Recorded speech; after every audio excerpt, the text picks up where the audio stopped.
Albufeira and Olhão earlier on today, but I've seen some really amazing before and after pictures. It was quite because of everybody the memories of Valencia are quite fresh in the memory. To see water streaming down the streets of the Algarve was quite frightening. However, this evening in the Algarve, the council have been out and they've been replacing the calçadas already. They've done repairs after some quite devastating damage to the pavements in Albufeira for sure. So well done, the Câmara of Albufeira, for responding very quickly, and fingers crossed for this next couple of days of wet weather here in Portugal. Right, let's say good evening to the dream team, shall we? Let's go first. Carolina, are you like the princess of the visas? Could we call you, I wonder? Well, since Gilda's the queen, well, I guess I can. Okay.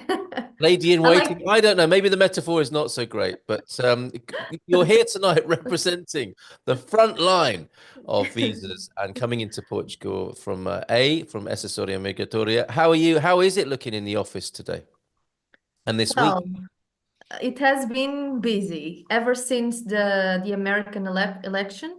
What? Um, There's been ever an s- American election. oh, I, tell oh, me about it. all right.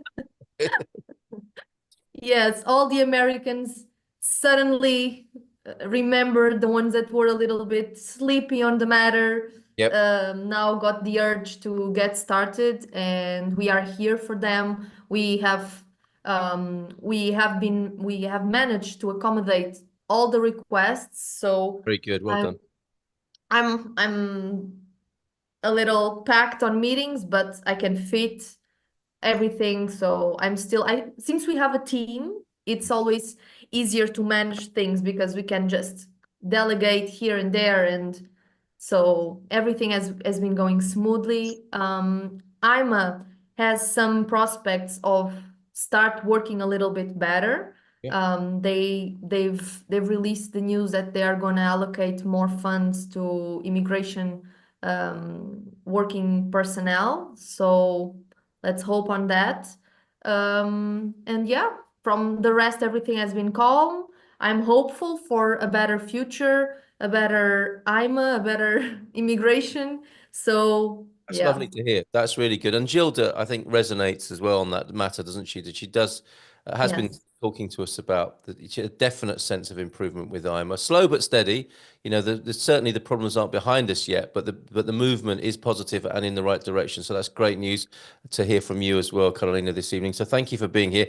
And your first questions are already in. So stand by for that. Thank you for being here tonight on the Dream Team. Let's go to Daniel Rez of Rez and Pelicano, because of course you'll be our special guest next Thursday at 7:30 on the legals of buying a home. We found out about financing and mortgages tonight, and you'll be talking about the legals, Daniel, next week. Looking forward to talking to you about that. Me as well. Me as well. It's gonna be fun. The property webinars are usually ones that there's a lot of questions. People do pack in a lot of information, so I'm looking forward for it. Very good. Now, from the world of law, politics, the constitution, anything grabbed your attention from the news here in Portugal? Well, they are discussing an interesting topic, and in Portugal, as some of you may be aware, cars that are older than 4 years old, they need to have what we call a periodic inspection. And they were trying to push this for motorcycles as well. And I do Yes. ride usually a motorcycle. But it seems that they want to cap that. They want to backtrack on that decision. And I do agree with it, because a motorcycle is indeed different from a car, and people usually do modify motorcycles. So that would bring a lot of motorcycles out of the street and out of the market. And usually modifications within a motorcycle are to improve safety and not to take out safety, because, well, if you do some let's say errors modifying your motorcycle, you can die. So it's not something to kid. Right. And I don't agree with motorcycles being inspected as cars are. I think cars is quite important, but motorcycles are not. So I'm happy with that eventual change. And they want to have the Via Verde for motorcycles as well, with a special fee, because nowadays you don't have a special fee for motorcycles, a reduced fee. You have 20% off, but it's not a special fee for motorcycles. and it should be a special fee for motorcycles. I would say half, because usually motorcycles are less than half the weight of a normal car. Sure. So that's the discussion that is ongoing now, and this is something that I do agree with. Let's see if it goes forward or not.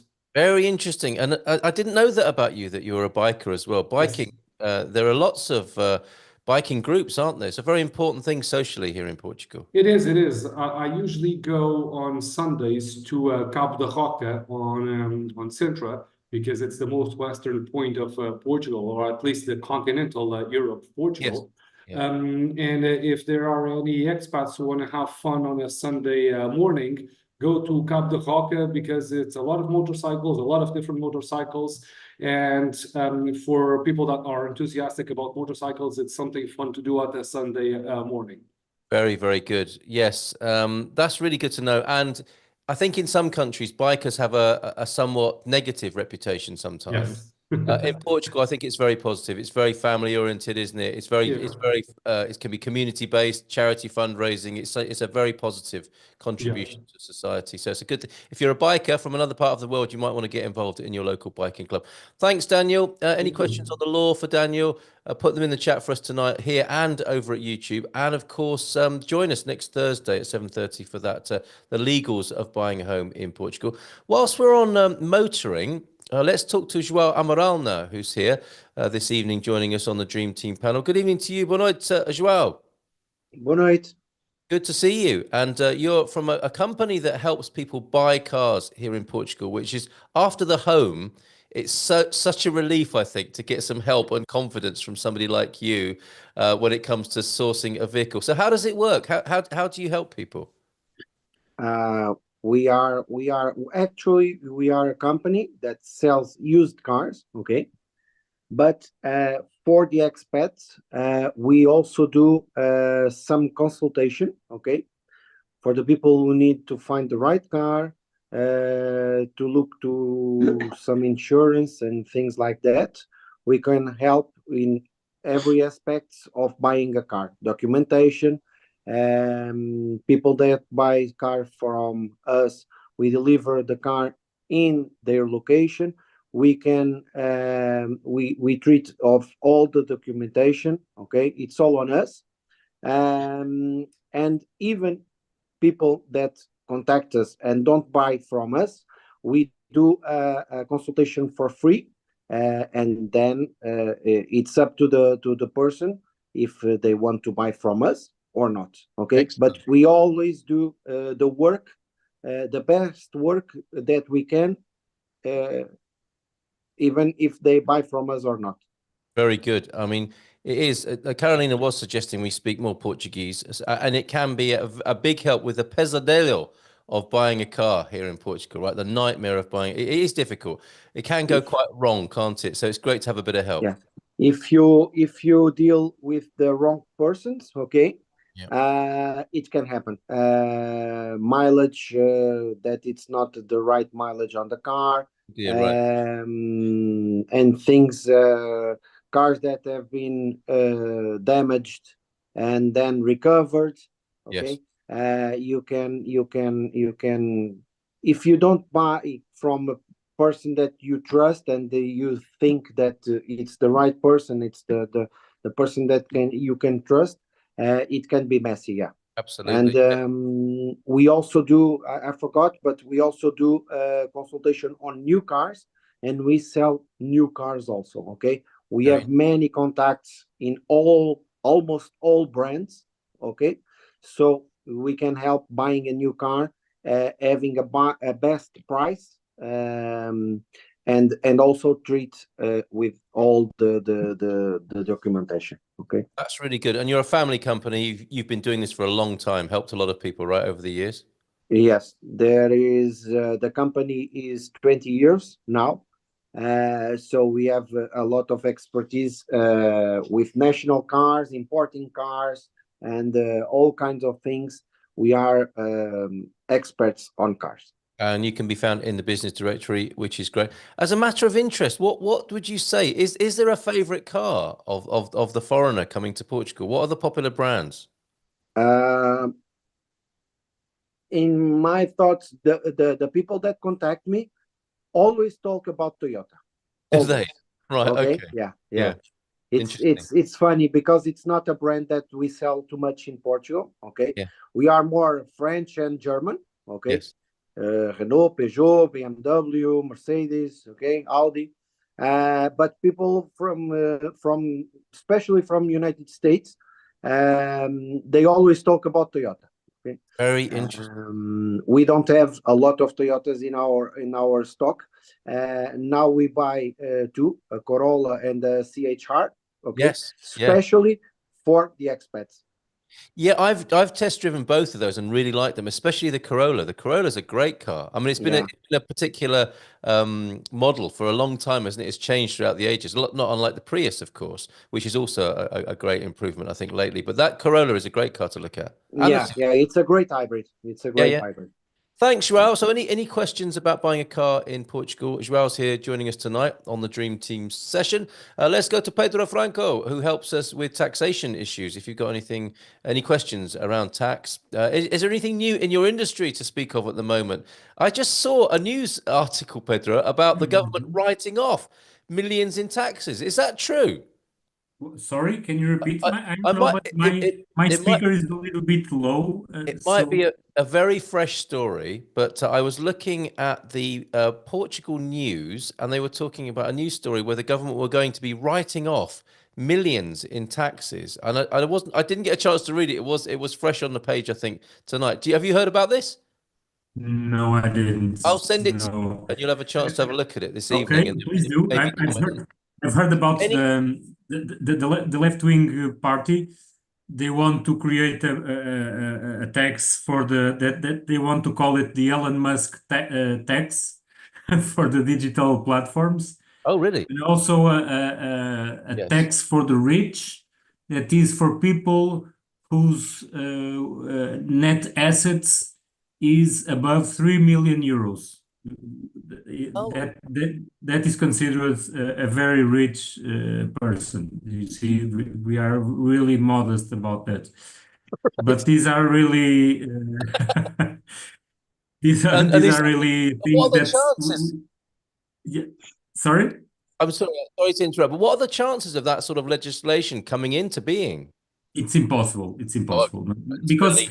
because we already have, first of all, we already have very high taxation, progressive taxation. Yes. So people that are in the high tax brackets, they already pay a lot, like 50%. Right. And secondly, there is already what we call a rich tax, which is a surtax on the top of it for people who have more than 250,000 euros of income per year. Yes.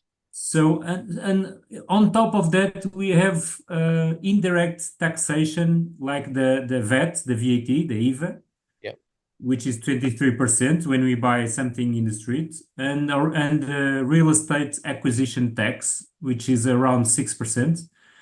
So we have a lot of indirect taxation. So right. We are squeezed to the limit. There's no more to drain out of the Portuguese people. So enough already. Okay. I guess the only way now moving forward is downwards, not upwards in taxation. So good. Okay. And this government has been doing an effort in carrying on this task of decreasing a little bit the employment taxes and pension taxes. But it's difficult with these people always putting so much pressure on the few people that still pay taxes in Portugal, because there are not many that pay big amounts of taxes.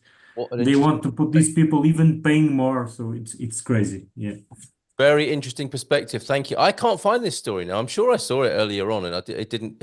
It wasn't during my afternoon nap. Please share it. Please share it. Okay. All right. And once again, I just want to make an appeal to people that have any kind of enrollments with Portugal in 2023, or if you have a rental contract, if you have a house deed, and you are still thinking of relocating, and you have these preconditions, you are eligible for the NHR, which is phasing out until December. So move forwards if you want to make a decision. It's time to do it until December 31 to change your address to Portugal. So Yeah, we had some good news earlier on in the last webinar. One of our community members successfully awarded, if that's the right, or winning, I guess, in the Portuguese word, the NHR regime. So we want more of that. I speak to Pedro if you want to inquire about that with the criteria he just suggested. Thanks for all the questions. I can't go to them just yet until we've heard from Nuno as well, from Winsurance and the world of insurance. Last but definitely not least, how are you this evening, Nuno? Good evening, everyone. So I'm well up north this moment.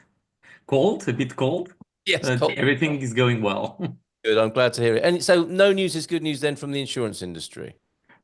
Yes, regarding insurance itself, no news, but some news about healthcare, which I think that it's one of the main big points that expats think about.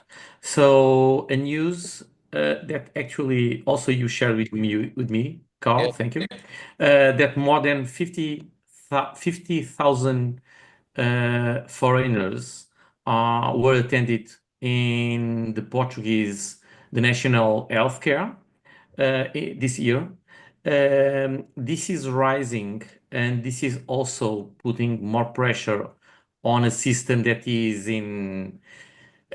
already struggle. Nevertheless, the Portuguese public system is trying to do their best. The costs on healthcare are rising. They are unstoppable regarding heart disease and oncology disease, and also the waiting time on the national health system is increasing. Yeah. So yes, we are getting healthcare, but the numbers, the perspective is not good. It is not good. Okay. Yes, it's a kind of double edge, isn't it? Because it's like, isn't it great that so many people were helped free of charge? But of course, there is the impact on the system. Yes. Right.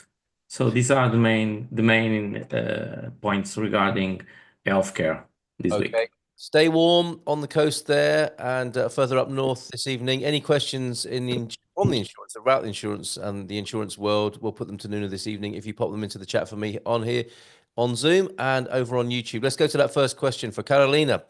Thanks for your patience, everybody. We recently received our 4-month visas along with IMA appointments. Our appointments are scheduled in different locations. That's not unusual for my wife and me, on different dates as well, and both are set after our visa expiration dates. Aye. Question 1, since we currently reside in the USA and do not plan to live in Portugal during the 4-month validity of the visas, would it be acceptable for us to enter Portugal as tourists, with a visa, of course, after the expiration of the 4-month visas, specifically to attend our IMA appointments? Will IMA be aware of our entry status in this case, and could this cause any issues at the point of entry? It's a good question, isn't it, from MI?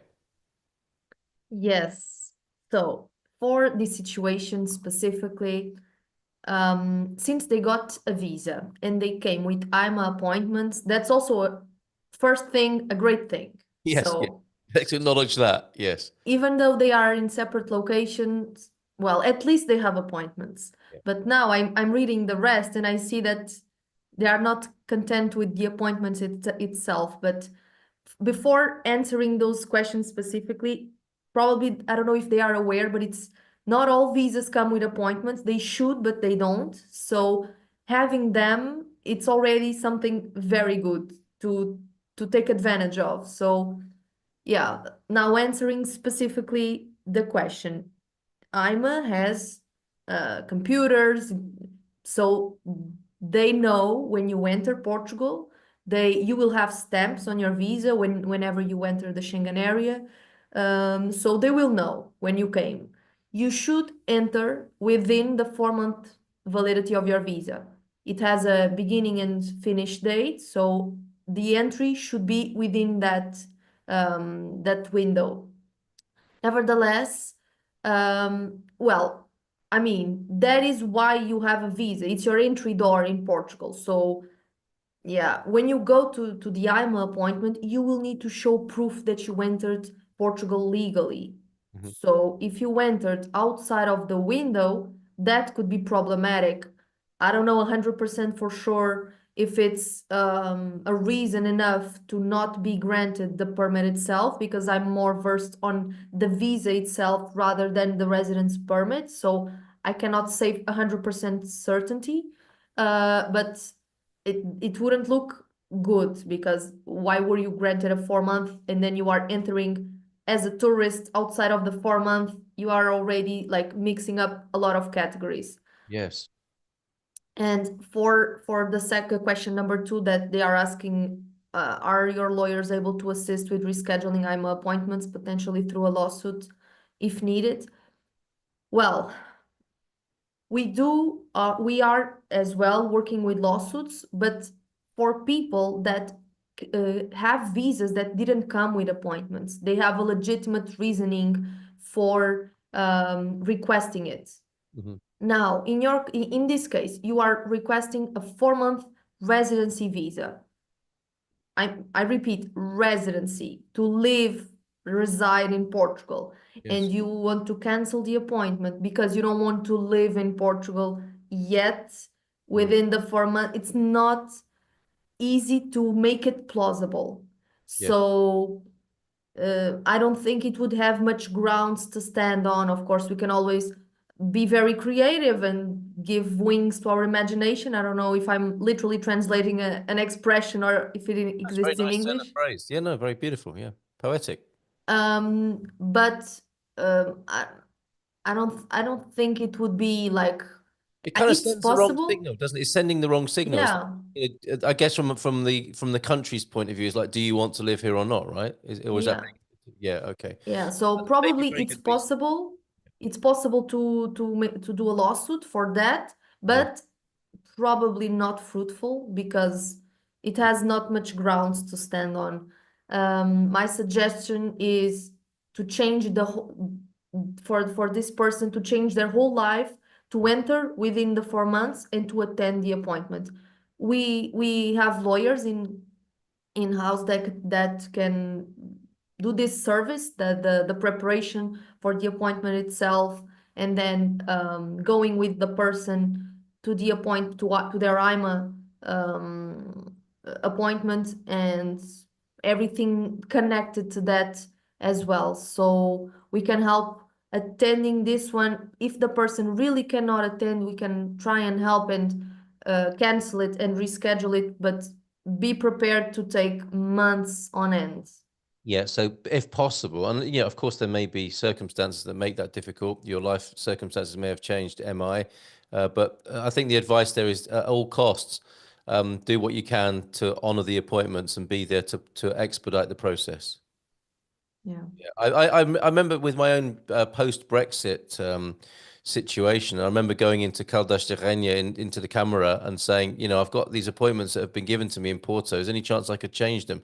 And the women who I spoke to in the office are like, "You've been given a golden ticket. Get to Porto. What are you thinking?" It's like, okay, sorry. And I realized, Yeah, yeah, you you've got like, an I don't like, appointment. it looks like you are saying like, I don't like this shade of gold. I That's right. prefer I prefer rose gold. I like silver more. Did you do an English degree as well, Carolina, or a literature degree? You've got a lovely turn of phrase. Thank you very much. You're absolutely right. I felt like a spoilt brat, and I went to Porto, of course. Diana, for the past week, she's saying, thanks for that, Carolina. I think I've got another one for you in just a moment. For the past week, many US news channels have been broadcasting the merits of various countries to emigrate to, and Portugal is at or near the top of their list. Very good. Thanks for that, Diana. And Phyllis, with some Portuguese, fantastic. Boa noite, Setúbal, Chavoso. Very good. Rainy over there. Connie's in. Boa noite from Gaia. That's all Portuguese, technically, there, isn't it, Connie? Very well done. And hola from San Francisco. Philip's with us again. 19 days away from our move to Lisboa. Well done, Philip. Fingers crossed, and getting ready and excited about that. Pedro's with us, of course, tonight. Boa noite a todos. Also in Portuguese. Do País de Gales. The southwest coast mostly clear and 9 degrees there, so a bit chilly over there as well. Back to you, Carolina, then. Question for A. Hola, my spouse and I will be moving to Portugal finally in January. We currently live in the US. I am a US citizen and my spouse is an EU citizen. Can you tell me the current wait time to obtain an appointment for Article 15? Yes, because this is changing week by week, isn't it? Potentially to obtain my Portuguese residency permit. If I'm unable to obtain the resident permit before my US tourist visa expires, will I have to remain in the country until I get the permit? If so, can I stay in Portugal without my spouse there and with an extended visa, as my spouse will need to return to the US regularly for a couple of weeks to assist in the care of an elderly parent? This is a complex but not unusual situation where people find themselves in these difficulties like Leia. What would you suggest, Carolina?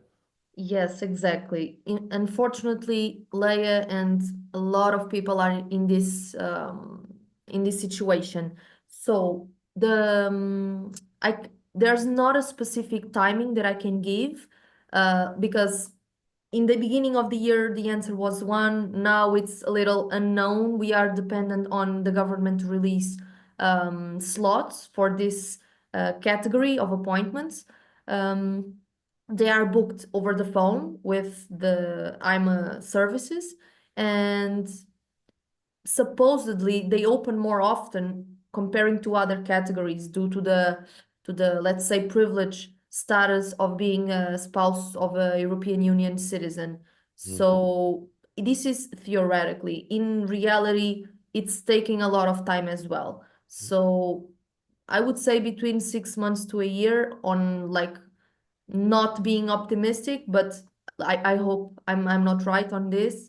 In this case, responding to the other questions that the person asked,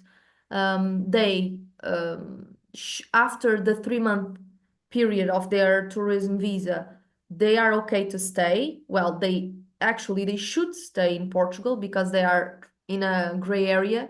Yes. They shouldn't leave because they could have trouble re-entering Portugal. So they have no problem, I mean, no problem in staying in Portugal, even if the spouse leaves, that's completely fine. In Portugal, they are fine. So yeah, but their right of this residency was born on the day that they got married with the European Union citizenship. Citizen, I mean. So it's like they should always have with them like some proof of like the marriage certificate, like a simple copy of the marriage certificate and the passport of their spouse, so that for some reason, if they get stopped by I don't those traffic operations that the police officers do, Yes. sometimes they ask for that. A lot of people don't carry no ID, so also carry your ID. That's also Good point. I mean, it's important. mandatory in You're meant to carry identification, aren't you, in Portugal? Yeah, yes. So yeah, that's a good addition. Just for the persons probably more to be more like at peace, but they are not doing anything wrong. It's good general advice, isn't it? So make sure you've got identification, but also carry useful information, documents to state your case for being in the country, rather than if you know it creates an entirely different picture, doesn't it? To like, sorry, I haven't got anything with me. That's inviting trouble, really, isn't it? And or potential difficulty and challenge. So if you can, think about it, think it through, and carry what might be necessary to help the official who's asking you who you are and on what basis are you in the country. So yeah, think that through and have the appropriate documents. Is that everything you want to say to layer on that? Yes, that is my big point. Thank you for that, Leigh. If we do need to give you some more information, do let us know in the chat there. Diana likes your idea, Daniel, going to Casa Piraquita on the way for some goodies and then a picnic. We've been there for sunsets. We'll have to check out the Sunday morning experience, and my husband will love it. And maybe bikers can start a thread in the forum if there's not one there already. There might be fellow bikers who want to meet up and go to certain places and meet up with other, I don't know if they're called chapters here, but the bike clubs will be riding out from their town and going somewhere, and they might like some extra people to join them as well. More the merrier. And they're quite something, aren't they, Daniel? When they come through town, You think, Yep. okay, I can I can hear some motorbikes, and then like 10 minutes later, the last one comes through Yeah. on a day. It's fun to see, especially because on Sundays people will get out their old motorcycles, the ones that belong to their grandfather or something of a sort that One. they've restored or their parents restored a moped or motorcycle, small motorcycles. Yep. So it's fun to see because you do see the big guys, but the ones that I do find it most amusing are the small ones, and everyone waits for the last one. So they travel as a pack and they just go to restaurants, have some fun, some proper food. So it's indeed a cultural thing in Portugal, especially in the interior regions, that you'll see people doing some fun stuff with small motorcycles during the weekends. And the big festival at Goish, I believe. Big You motorcycle. have two. You have the Goiás one. Goiás is a bit more traditional, and then you have the one down south in Algarve. I've Okay. never been to one of either of one, but I've seen it some YouTube videos as well as footage on the normal TVs, and they do sound like fun. Although I would say the Goiás is more of a family-oriented thing, and then the far one is more towards the biker with the big beard and the chapter jacket and Yeah. whatnot. So it's two different programs. If it's more family orientated, go to Goiás. If you want to see some spectacles and and bowls and whatnot and people drinking beer, go to FAR. That's Very basically the good. division. That nice review there of those. Yeah. And if you like the smell of two-stroke, you're gonna smell that on a Sunday, aren't you? The two-stroke. Yes. A smell of Indeed. teenage years sometimes for some people. Two-stroke. Thanks, Daniel, Thank for your you. input on that. Peder loves the sound of what you're doing, João. I may have to find a replacement for my beloved van when I finally get to Portugal. One question might be then, do you do trade-ins, João? I mean, presumably you're not interested in taking in a UK registered vehicle for as a part exchange against a Portuguese one. Um, Especially the UK cars are difficult here if they have the right hand driving. Okay, it's very difficult to sell here. I always suggest people that have that cars, even if they are registered already in Portugal, trying to sell it in UK again. Yeah. Okay, it's better. It's better. I've also heard of But people. we trade. Okay, we can do trades. Okay. Trades. Okay. Yeah. But the right hand cars are very difficult. It's not a thing that we can sell here. Thank you, João, on that. And one clever hack I've heard of is to sell the car to a British person here or any other country, and they drive it back home, and they get a holiday in Portugal as part of that. Yeah. You don't have to pay for that bit, but that's part of the sweetener for them buying your vehicle, buying it at a nice price here and then driving it home again. Thanks, João, and thanks for that input, Peder. Robert Breen is here. What is the best way for me to get the ball rolling once I've identified which visa I'm interested in? Should I just start collecting the required documents and reaching out to immigration lawyers and accountants? Good question, that, Carolina, isn't it? Because it might be worth having a consultation to find out which visa would be most appropriate rather than the person deciding that for themselves based on what they're fishing from the internet. Exactly, Carl. So the person has probably like, oh, this one will be most likely mine. It's like when you are sick and you go on Google, it's like, oh, that's most likely my disease. But you better check with the experts because Yes. that's what we do all day, every day. So as soon as you are interested in learning more or you are ready, it's my suggestion is to reach out to us and we would meet with you, make sure the visa that you think you want is the one that you need, and make sure you are aware because this everyone's basis is the internet, so it's always a little dubious and yeah, we make sure that we have the most updated information possible, so that leaves us room for always introducing something new. I don't think there has ever been a consultation that I did that someone didn't found something there like Yeah, new right. information. Well, Yes, because we don't know what we don't know, do we? And you're there from your Yeah. experience to say, well, given your circumstances, this might be something useful to you. So I would, and Carolina agrees with me here, that going online and checking out Dr. Visa might not be the best way forward, to have a consultation sooner rather than later and get help with the early stages of which visa might be appropriate for you. Robert, thank you very much for that question.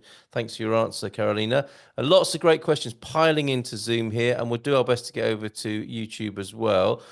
We've got Alicia. I spoke with a notary today and have a power of attorney and passport page notarized for a NIF. And she asked if I will also need an apostille. I didn't have the answer. Can you make sense of that? Is there enough information in that, Carolina? Yes, there is enough information. No need for apostille. Right. Simple notarization is enough. Okay, you can say to the notary, not necessary. Yeah, we're loving your metaphors and poetry tonight, Carolina. Giving wings to our imagination is great. Adding it to my lexicon. Thank you, says Diana. If they change their IMA appointment, it's going back to the earlier question for MI, they may not get one for another year.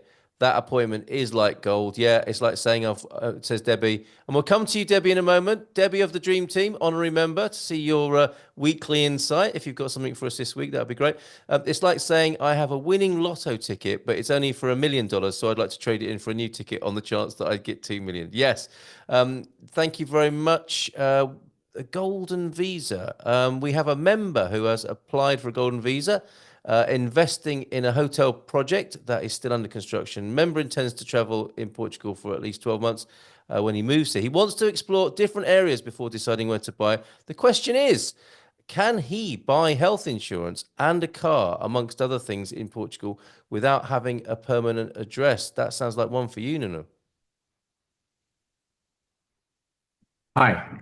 So regarding health insurance, we need an address for sure.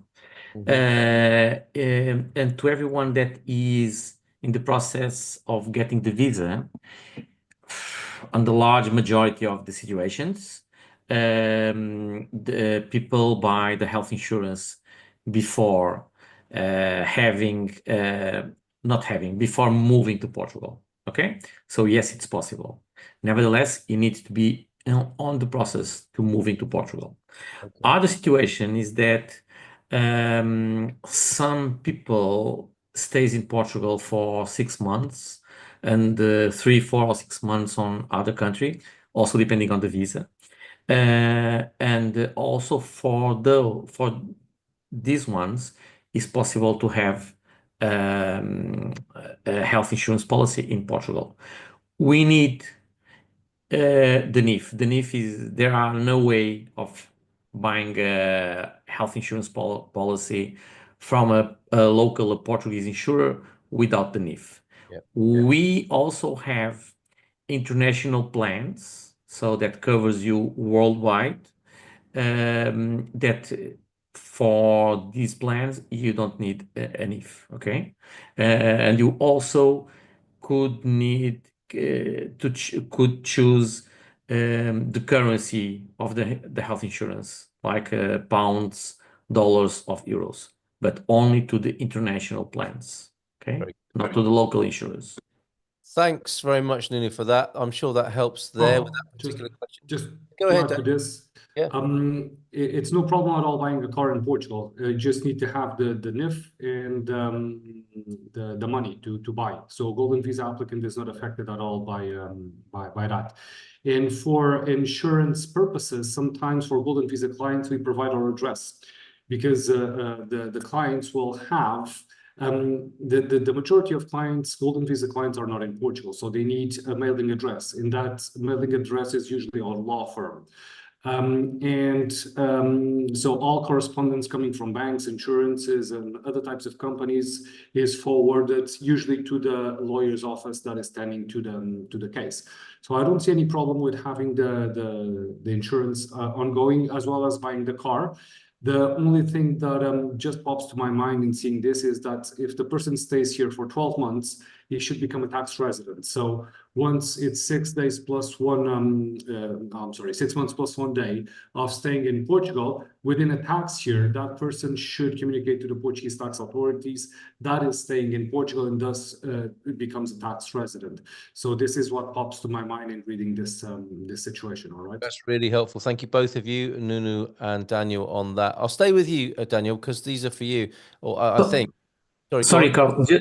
Just to clarify one point, Daniel, to have your address of the address of your office, you will act as the fiscal representative of them, right? Yes, we are the fiscal representatives of all of our golden visa clients. They need to have one. So it's we do that. We do that for tax representation for cars, golden visa clients that buy cars. They put the mailing address or the contact address when they are registering the car in our law firm. We receive tickets. We receive a lot of stuff in our mail and then forward it to the clients, as is our obligation as tax representatives of those clients. Okay, Nunu. Great. Okay. Thank you both very much. That's excellent. All I need to do is send this guy to you, Daniel, and he can register his with your address, and then he's good to go. Yes. Yep. Good stuff. Thank you.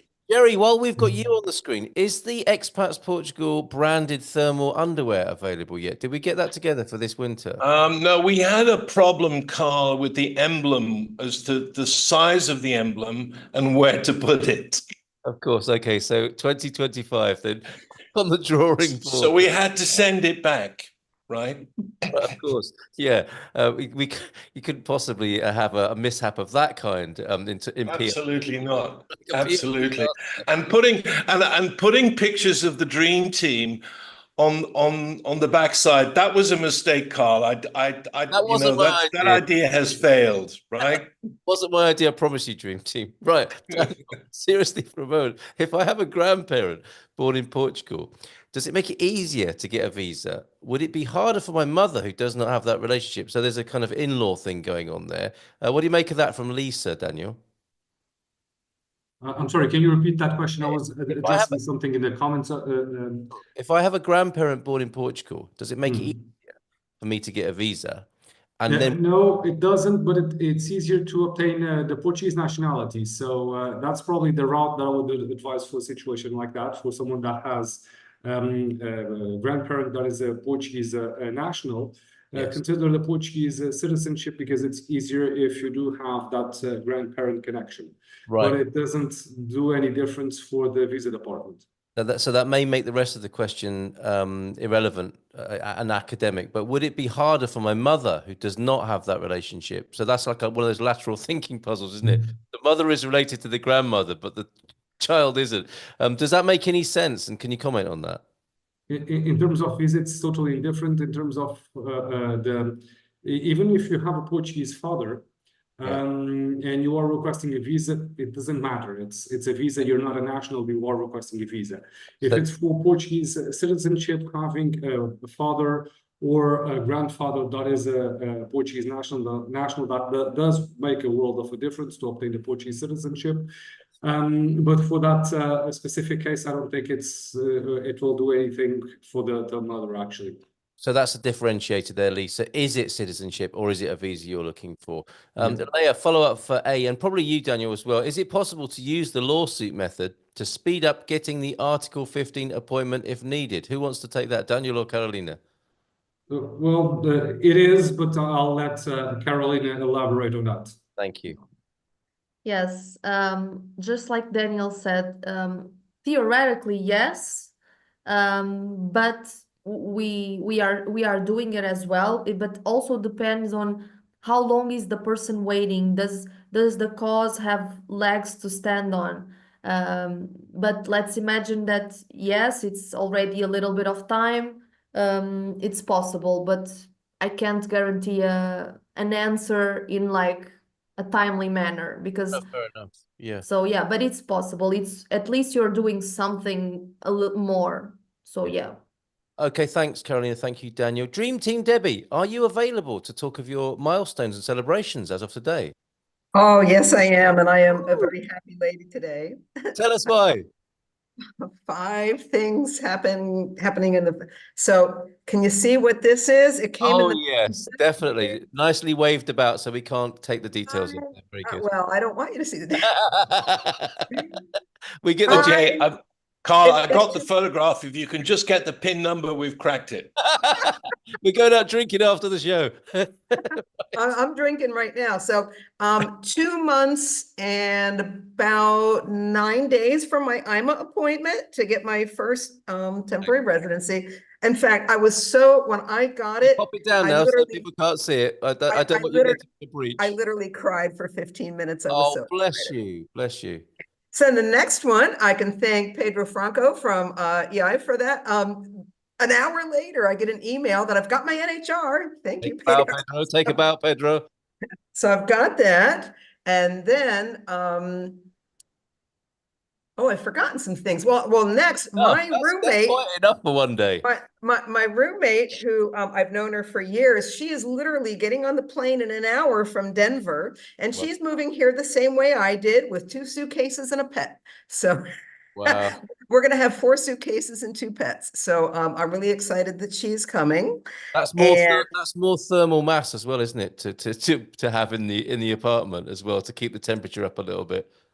Denver, I mean, I've lived in the Caribbean and the Keys. I mean, I've lived in hot places, and she's afraid she's going to be too hot. We'll work it out. Okay. So then my next one is that on Sunday I will be here 6 months. So that's not that big a deal, but since I'm already counting things up. And then the 5th one, y'all are going to love this. I just renewed my Expats Portugal membership. So that's 5 things this week. Thank you, Debbie, for your spotlight moment on the Dream Team. Dream Team Debbie, everybody. Congratulations. That's fantastic news. Well done, Debbie. What are you drinking? What are you drinking in celebration? Oh, some port. Port Very from good. All right. and it keeps me warm. A good choice. Yes, absolutely. Yeah, it's a Portuguese secret, that is, isn't it? Well, not so much of a secret, really. Okay, right. Let's go into the questions because we've only got 10 minutes left and there are lots of them tonight. Question for Carolina. I have an Irish passport and hence EU citizenship. My wife has a UK passport. We wish to live in Portugal permanently. Do we both move to Portugal and after 90 days I apply for the crew from the Câmara Municipal? How do I initiate the family reunification process for my wife? That sounds about right, Carolina. Yes, it is. So Derek has his timeline correct. So first move to Portugal, then get the crew. Only after that his wife's process can start, which will be called doing a Article 15, which is scheduling an appointment for her in IMA over the phone, and her appointment for to schedule the appointment, she will need to present his crew number. So that's he mandatorily needs to do it beforehand. Yeah, so then they will go both together to her appointment and present all her paperwork, and then she will have her permit. Very good. Sorry, I wasn't smiling at that answer. I was smiling at talk of pineapples and roosters on underwear later in the chat. I was just trying to find serious questions here. Stop it, Diana. Right, that's really helpful. Thank you very much for that, Carolina. One for you, João. If someone is new to Portugal, good evening to you, the now new, and wants to drive around all the main cities in Portugal to decide, it's scouting basically, do you suggest an electric vehicle, an EV, or hybrid or petrol car? Also, will it be better to buy or rent? What would your advice be on that, João? So as I answered in the chat, my advice will be to rent a car, okay, to explore Portugal, to find the right place to live, and then choose the right car for that area. Because if it can be what is good for maybe Porto, it's not good to Albufeira or to Évora, okay? So my suggestion is to rent a car, explore Portugal, choose a place, and then we talk about the right car for that area, and of course of the living, the way of living, okay, of the person. That's a great answer. And yeah, find Zest in the business directory as well for car rentals. Great company. And they choose from a wide range of companies. They're like a broker for rentals. Very, very good company. And great advice there, Joao. Nano, I'm sure that's helped over there. Thank you for the time being. Xavier or Javier, my wife and I would like to travel to explore and make some contacts. Do we need a visa to stay for about 90 days? We are both US citizens. And Carolina, you've got a helper here. Let's just check to see if DeLauren has the right answer there. No visa needed for USA passports for 90 days. Cannot stay longer than that on a tourist visa. That's absolutely spot on, isn't it, from DeLauren? Yes, correct. However, it is possible to extend. So could you tell us more? It was Daniel who stepped in there. Did you want to talk about that, Caroline, about the extension and how to go about doing that? Well, the extension of the tourist visa, it's quite of an urban legend. So it's possible, but it's it's very difficult. Right. Because an appointment in IMO would need to be scheduled, which is very, very difficult. As we know, So, yes. yeah, it is possible, but Well, so the idea of like, do you know what? On day 91, I'll just pop into IMA and extend it for a few months. That's not really going to be happening, is it? yes, no. Fair enough. All right, thank you for that, and thanks Daniel for your input there. That was for Xavier. And Lisa, we answered your question. And thanks, Daniel, everybody for putting their contact details in there. That really helps. And if you're not catching that, go to the business directory to find out the details of anybody on the Dream Team panel here. Every Thursday evening at 9. Congratulations, Debbie, on all that good news from Connie. That's lovely. DeLauren asks, are taxes going up from 25% to 48%? This is for you, Pedro, for newcomers that have income from dividends and pensions. Is that an urban myth?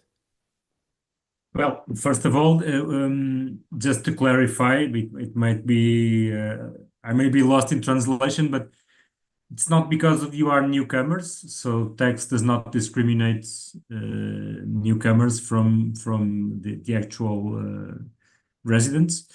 And I guess that this means that for people who do not get the NHR. Yes. So yes, those people will be taxed according to the normal regime, which is the tax rates go from 13% to 48%, but these are marginal progressive tax rates. So one of your income is taxed at 13%, others lies at 20%, etc., etc. Yes. Just to give you an idea, for example, a person that has an $80,000 pension or work-related income, it's the same. The effective taxation will be 28%. So despite the fact that the marginal tax rates are 48%, the highest one, the effective taxation will be around 28, 30%, depending on the income, of course. Yes. And then regarding interests and dividends, which I guess this is the question that is below, and from DeLauren also. So it's 28%. Great. Okay. But it's advisable, isn't it, for somebody to make contact with you to get some help with this? Because I mean, what chance? Sure, because there are many details to this, but this is just a general answer, general approach. Yep. But there are some particulars that need to be analyzed. Yes. Okay. Very good. All right. We're coming to a close. I do have a cultural question for you. I did send you that link. Maybe we'll talk about that next week, Pedro, on that tax write-off from the government. I hope you got that in the chat there, but we'll perhaps open up with that next week and see if that's an urban myth as well this week. Thank you, Connie. I think we've got an offer of help there in Gaia. That's really sweet of you. Thank you very much. Love to Hank. I think that pretty much does it. There's a quickie actually for you, Pedro, on YouTube. Do you know if moving from America, I can keep I think it's veteran disability and my SSDI benefits? I mean, it's not like this is on a D7 visa. It's not like the Portuguese government are going to take those away, is it? There may be tax, but they're not going to take them away.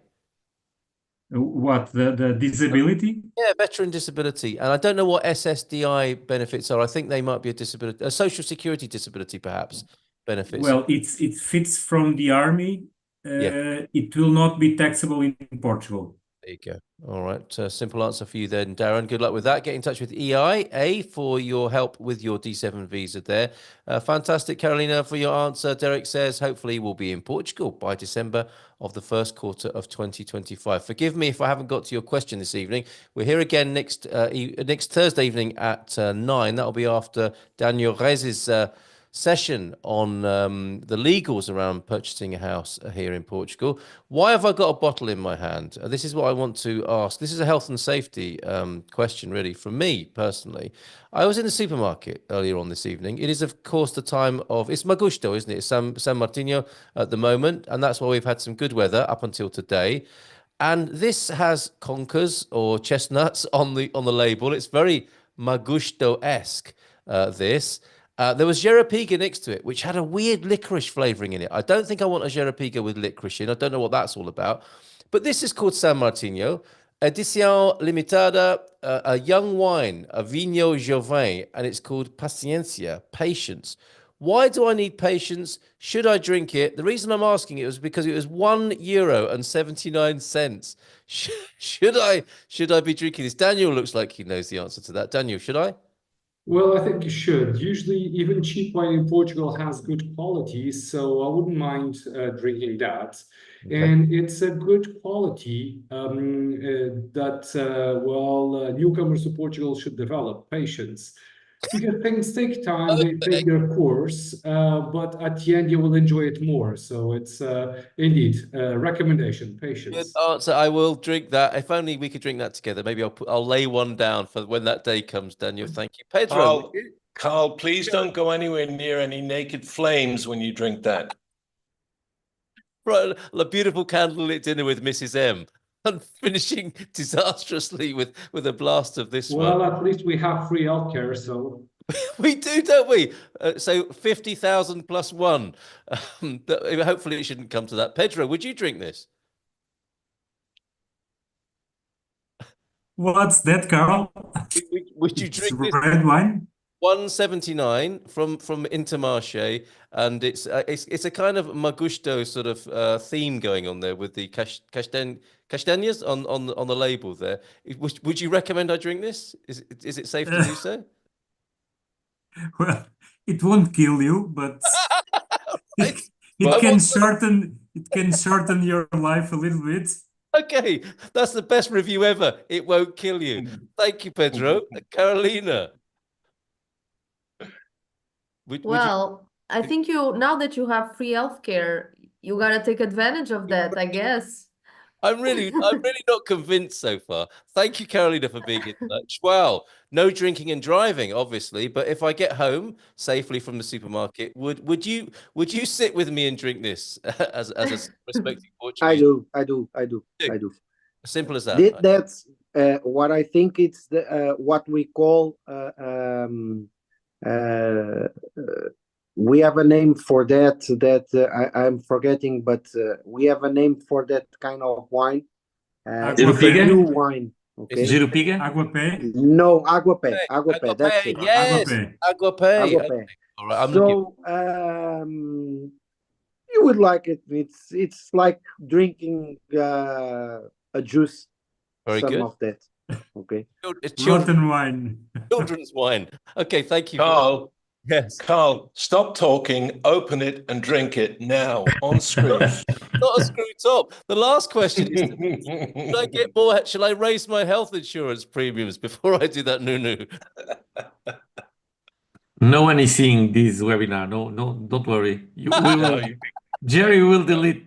It's been great knowing you all. Yeah, promise. Okay. Thank you all so much for being here. Join Daniel next Thursday at 7. It sounds like I've been drinking already, doesn't it? Next Thursday at 7:30 and another Dream Team session at 9. Thank you for your advice.